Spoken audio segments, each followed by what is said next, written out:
반갑습니다. 토지대장입니다. 오늘은 부동산 본질적 가치와 가격 변화 요인에 대해서 살펴보도록 하겠습니다. 어, 아파트를 매입을 했습니다. 가칭으로 요 2라는 아파트고요. 이 가칭 2 아파트를 매입을 했는데 시간이 20년 정도 흘렀어요.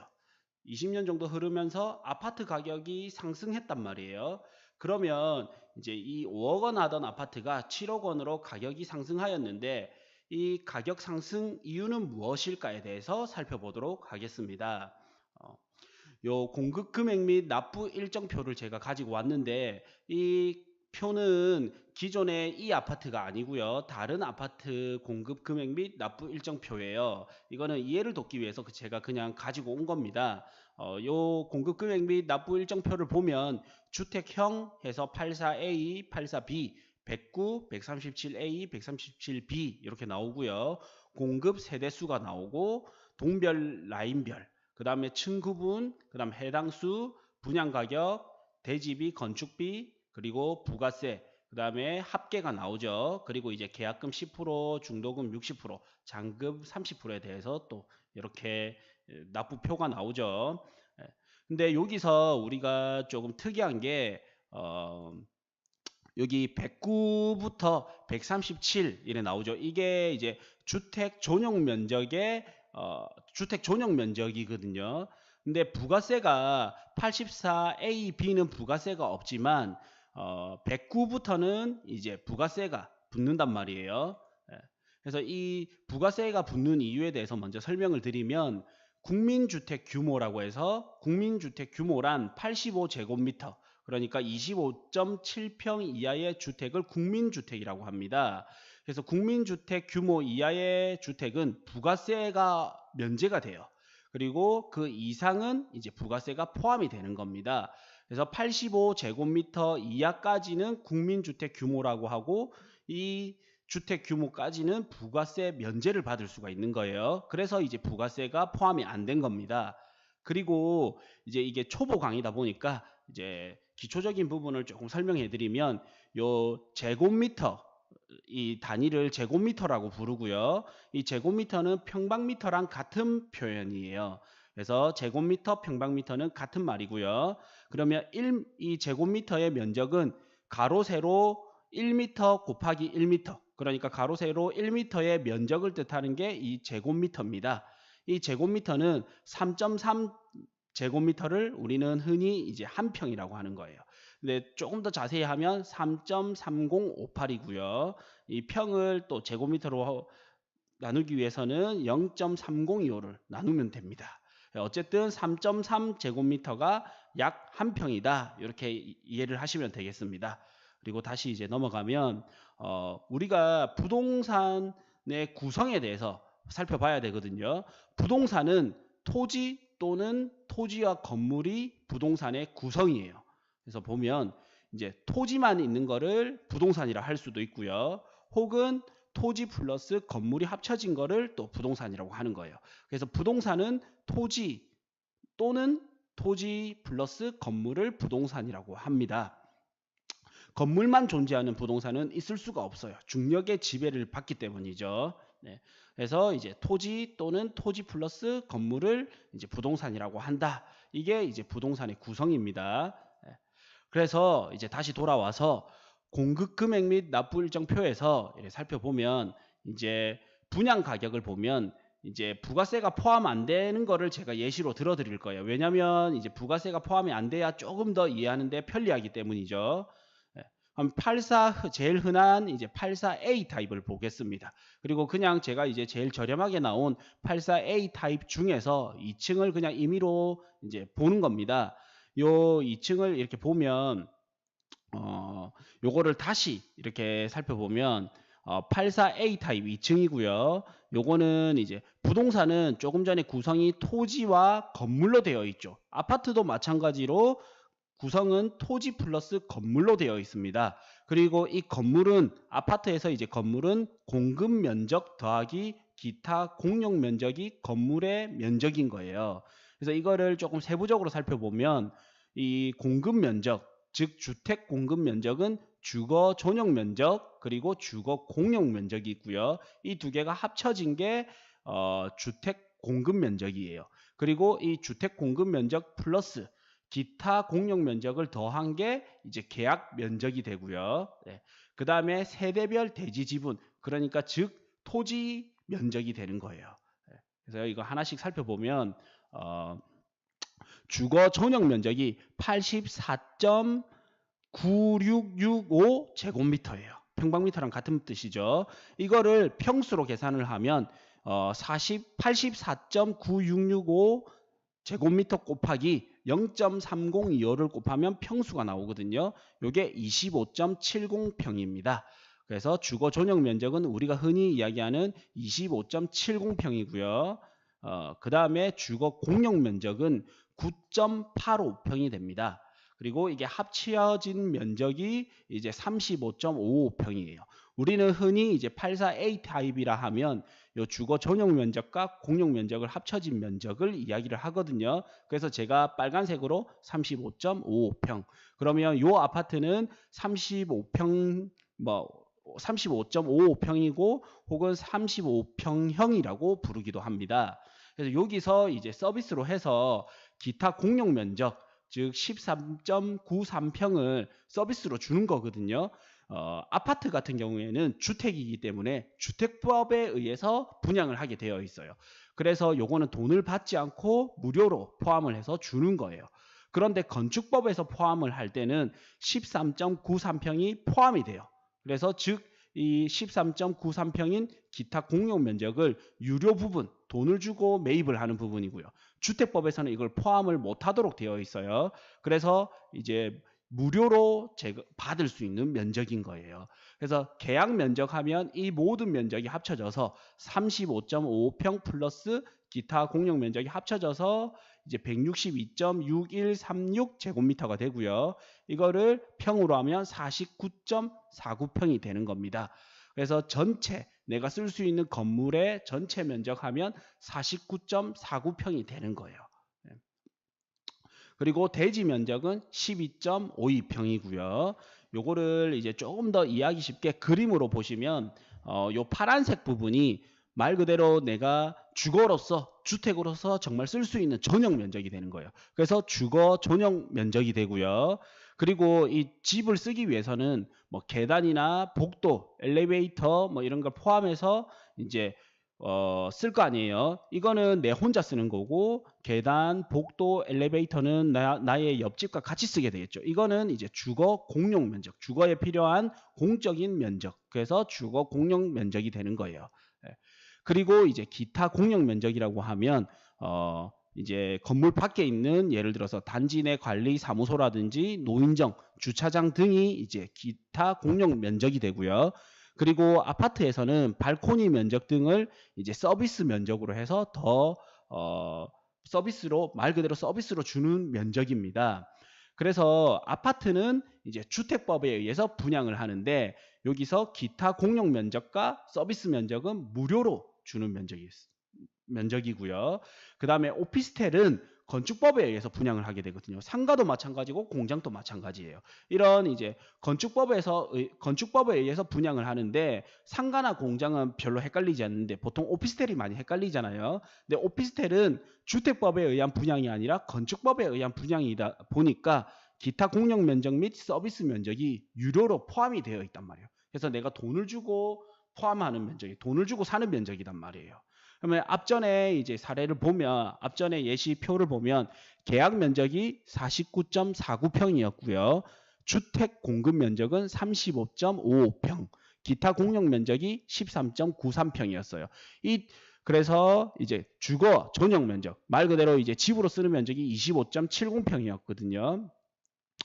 그러면 이제 유료 면적만 본다면 돈을 주고 사는 면적만 본다면 아파트는 35.55평에 대한 면적만 내가 돈을 지불하고 매입하는 면적이고요. 그 다음에 오피스텔은 이제 49.49평 그러니까 기타 공용 면적, 서비스 면적이 다 포함된 게 오피스텔의 면적이에요. 그러면 이제 우리가 존용률에 대해서 배워야 되는데 존용률은 말 그대로 이제 공급 면적 대비 주거 면적인데 얼마나 공급되는 면적 대비 주거로 쓸 수 있는 면적. 내 방은 내가 돈 주고 이걸 조금 더 이해하기 쉽게 표현하면 유료 면적 대비 주거 전용 면적이라고 생각하시면 됩니다. 말 그대로 돈 주고 사는 면적 대비 내가 쓸 수 있는 집의 면적이라고 보시면 돼요. 주거 공간의 전용 면적이라고 보시면 되거든요. 그래서 조금 이해하기 쉽게 유료 면적 대비 주거 전용 면적이다. 이렇게 보시면 되고, 그러면 계산을 해보면 이제 아파트 주거 전용 면적이 얼마였어요? 25.70평이었단 말이에요. 그래서 25.70평 나누기 내가 돈을 주고 매입하는 면적이 35.55평 곱하기 100. 그래서 이제 전용률은 72.29%가 나오는 거예요. 근데 만약에 이게 오피스텔이었다고 하면 35.55평 플러스 돈 주고 사는 게 기타 공용 면적, 서비스 면적이 포함이 되죠. 그래서 49.49평이 되는 거예요. 그러면 25.70 나누기 49.49평 곱하기 100 했을 때 이제 51.92평이 되는 겁니다. 그래서 아파트의 전용률은 주로 이렇게 70%대에서 한 80%대까지 나오고요. 오피스텔은 주로 전용률이 51% 정도 나오는 거예요. 그래서 내가 이제 사는 면적 대비 오피스텔은 왠지 안에 들어가 보면 작게 보이는 겁니다. 만약에 예시로 오피스텔 예시로 이제 보겠습니다. 만약에 오피스텔을 우리가 아파트를 35.55평을 사는 거잖아요. 35평형 아파트를 사는 거란 말이에요. 근데 만약에 35평형 오피스텔을 샀다고 가정을 해보겠습니다. 그러면 35.55평 오피스텔을 매입을 했다. 그러면 전용률 똑같이 51.92%다. 그러면 18.45평이 주거 전용 면적이 되는 거예요. 그래서 우리가 이제 초보분들은 이런 게 있단 말이에요. 35평 아파트를 보러 가는데 주택 면적이 나름 쓸만하게 나와요. 그런데 오피스텔은 좀 저렴한 거예요. 그래서 아파트를 살까 오피스텔을 살까 고민을 하다가 오피스텔을 보러 갔는데 생각보다 방이 작은 거예요. 그게 왜 그러냐면 전용률이 낮기 때문에 이제 오피스텔 면적은 작은 겁니다. 그래서 이제 오피스텔은 유료 면적 대비 주거 전용 면적이 낮아요. 그래서 전용률이 낮다라는 겁니다. 그래서 오피스텔 같은 경우에는 가격이 싸 보이지만 정말 내가 주거로 쓸 수 있는 면적을 계산해 보면 오히려 오피스텔이 더 비쌀 수도 있거든요. 그래서 이제 이렇게 전용률을 잘 계산하셔가지고 아파트와 오피스텔을 비교해 보시는 게 좋겠죠. 그래서 이렇게 계산을 막상 하면 대부분은 아파트가 더 유리합니다. 그래서 아파트는 가격 상승률이 높은 것 대비 오피스텔은 가격 상승률이 조금 떨어지는 거예요. 선호도가 작기 때문이죠. 그러면 이제 84A 타입의 이제 아파트를 봤잖아요. 이 아파트 84A 타입의 아파트 분양 가격을 보면 부가세는 포함이 안 되고요. 대지 비용 플러스 건축비 합쳐서 5억 800만 원이 됩니다. 그리고 이제 이거를 면적별로 보면 주거 전용 면적은 84.9665 제곱미터, 그다음 주거 공용 면적 합쳐서 이제 소개가 나오고요. 그다음 기타 공용 면적을 합치면 계약 면적이 나오는 거고, 이제 세대별 대지 지분이 41.4029 이렇게 나오죠. 그러면 아파트 가격은 5억 800만 원이에요. 그래서 요거를 35.55평으로 나누면 평당 1,428만 8,974원이 나옵니다. 그래서 우리는 주로 35평형 아파트 5억 800만 원 이렇게 해서 많이 가격 비교를 하거든요. 그런데 요거를 엄밀하게 나눠서 보면 건축비는 2억 5,153만 600원이 들어갔고요. 그러면 총 건축 면적을 나눠서 같이 보면 평당 건축비는 507만 2,926원이 들어간 거예요. 저는 이제 이렇게 평당 이렇게 분석해서 세밀하게 분석하는 걸 좋아하거든요. 그러면 대지 같은 경우에는 그러니까 땅값이죠. 땅은 대지는 가격이 2억 5,694만 6,400원이고요. 요거를 평당 가격으로 보면 대지는 2,051만 5,702원이 나오는 거예요. 그래서 다시 아파트는 5억 800만 원인데 이거를 세분화해서 나눠서 보면 부가세는 빼고 건축비는 이제 약 2억 5천만 원, 대지비가 약 2억 5천만 원이 들어갔다라는 겁니다. 그런데 여기서 이제 시간이 지나면 건물은 감가상각을 적용을 받는단 말이에요. 그래서 시간이 지나면 어쩔 수 없이 건물은 점점 가격이 떨어지는 거예요. 그런데 땅은 가치가 보존이 되죠. 그래서 건물은 점점 떨어지지만 토지는 가치가 보존이 된다라는 거예요. 이렇게 따로 놓고 보면. 그래서 이제 보시면 요 아파트를 매입을 했는데 이게 아파트가 5억 800만 원 주고 매입을 했는데 이거를 따로 놓고 보면 대지 비용이 그러니까 토지 비용이 2억 5천 6백만 원대, 건축비는 약 2억 5천 100만 원대가 들어간 거예요. 그런데 토지는 보존이 되고 건축비는 감가상각이 되는 거예요. 건물은 점점 시간이 지날수록 점점 가치가 떨어지게 됩니다. 이거는 어쩔 수가 없는 거예요. 그러면 이제 얼만큼 떨어지는가? 이거는 제가 이제 또 뭐 중급반, 고급반이 되면 좀 더 세부적으로 알려드릴 텐데 대략 이제 감정평가법에 의해서 감정평가법과 시장의 이제 현실에 맞춰서 보면 아파트는 이제 재건축 연한이 30년에서 40년이단 말이에요. 과거 40년이었던 게 또 30년으로 바뀌기도 했다가 다시 또 규제에 따라서 조금씩 바뀌기는 한데 일반적으로 이제 30년에서 40년을 잡아요. 그랬을 때 잔존 가치는 한 10% 정도 남는다. 이래 보거든요. 그래서 건축물 감가는 1년에 약 2.25%에서 3% 정도씩 감가가 되는 거예요. 근데 토지는 이제 보존이 되잖아요. 그러면 건축물 감가분 대비 토지 가치 상승분이 크다면 아파트 가격이 상승이 되는 거고요. 건축물 감가분보다 토지 가치 상승분이 작다면 오히려 가격이 떨어질 수도 있는 거예요. 그런데 토지 가치가 떨어졌다 하면 더 큰 폭으로 떨어질 수도 있는 겁니다.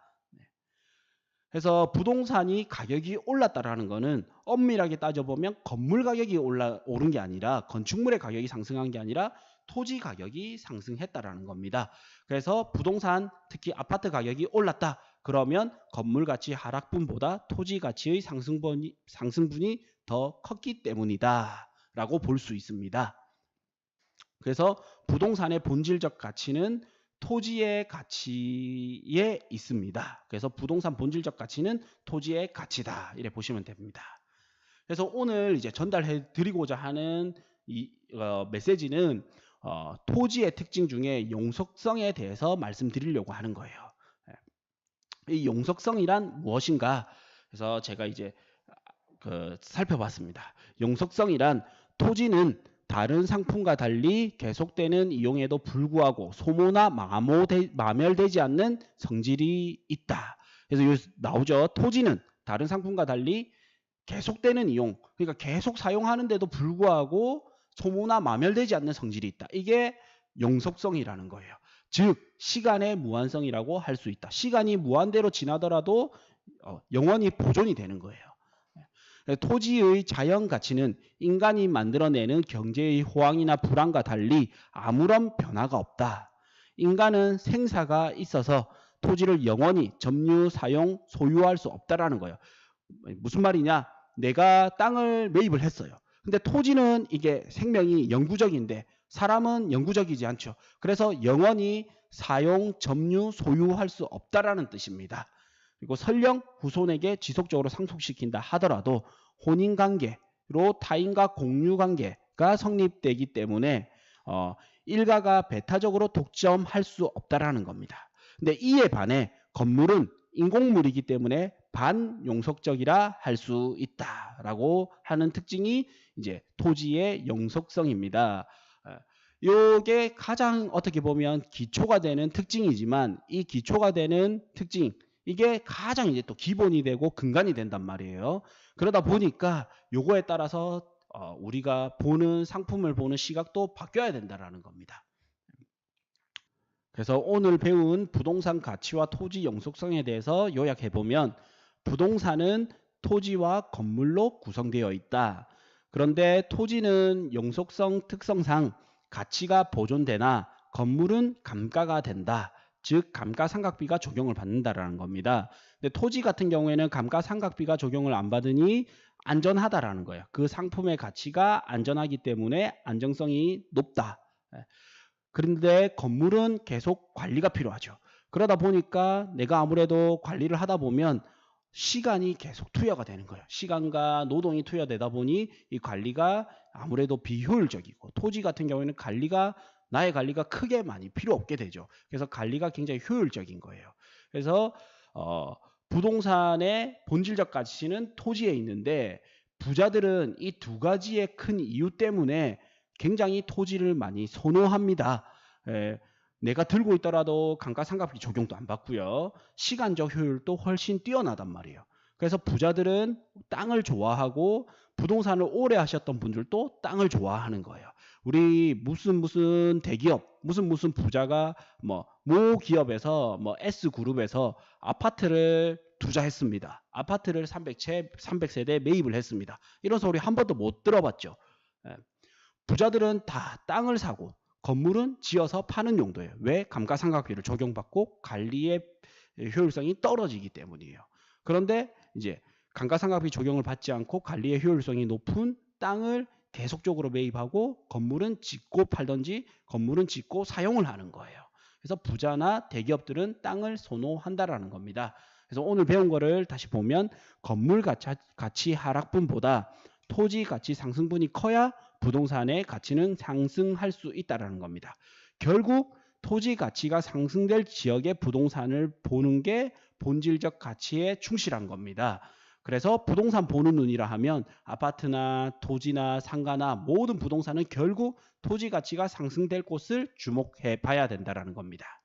그래서 여기서 이제 주의할 점은 무조건 토지가 아파트나 상가 등의 건물보다 좋다라는 게 아니라 아파트도 입지, 브랜드, 구조 등에 따라서 선호도가 다르듯이 토지도 각 요인별로 선호도가 달라집니다. 그에 따라서 당연히 가치도 달라지고요. 단지 아파트 같은 경우에는 이제 많이 접해보고 친숙하다 보니까 쉽게 잘 속지 않는 특징이 있지만 토지 같은 경우에는 어렵고 멀게 느껴지고 다른 이야기 같잖아요. 그러다 보니 공부가 부족해지고요. 그러다 보니까 속을 위험도 커지고 잘못 사는 위험도 커지는 거예요. 그런데 부동산의 구조와 특징을 살펴보면 그 가치는 본질적 가치는 토지에 있단 말이에요. 그러다 보니 부동산 공부는 토지 공부가 선행되어야 되고 꼭 필수 항목이단 말이에요. 그래서 토지 공부와 아파트 공부, 부동산 공부를 하다 보면 오히려 토지 공부가 가장 쉬워요. 단지 내가 관심이 좀 덜했을 뿐이지. 그래서 이제 저와 함께 토지 공부에 빠져봤으면 좋겠습니다.